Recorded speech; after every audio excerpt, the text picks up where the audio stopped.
Alright, this is a quick review of the imaginary unit, which we call I. This is the beginning of the imaginary numbers and complex numbers section of this class. And these two properties up top here, written in blue, are the ones that are pretty important. The definition of the imaginary unit I is just the square root of -1. This unit I is equal to the square root of -1. Just like pi is a symbol that's equal to a number, E is another symbol that's equal to a number, I is equal to an imaginary number of the square root of -1.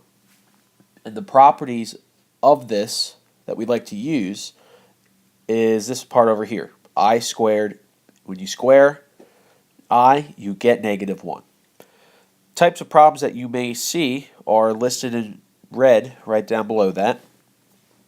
When we were simplifying the square root of -25 before, you would just write cannot be simplified because you cannot take the square root of a negative number. But now we know that we can break this up into the square root of 25 times the square root of -1. So this will become 5, and we now have a way to write the square root of -1, which is I. So that's your answer, 5I.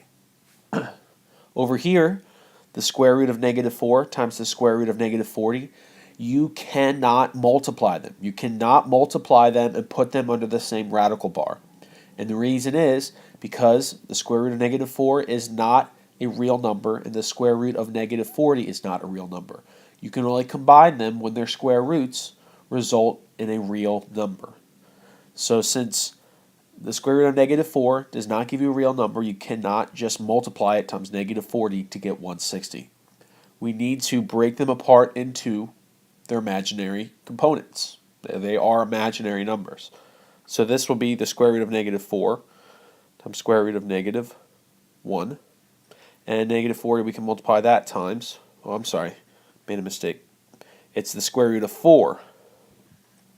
The square root of 4 times the square root of -1 times, well, 40 is not a perfect square, but 4 is. So we can take out a 4, which leaves us with a 10, and since it's a -40, we have to have that -1.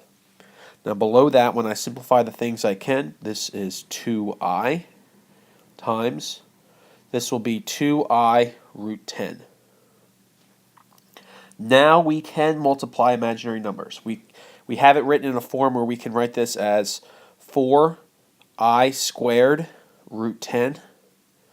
And the other property that is very important is an I is strange like this, that if I is raised to any power other than 1, so if it's raised to a power of 2 or 3, or even if it's raised to a power of 40 or 47, you can simplify it. It can always be rewritten. So if you square the square root of -1, if you square the square root of -1, in other words, I squared, we can rewrite that as -1. So we'll have 4 times -1 times root 10, we get -4 root 10. Please make sure you practice some of these problems in your textbook.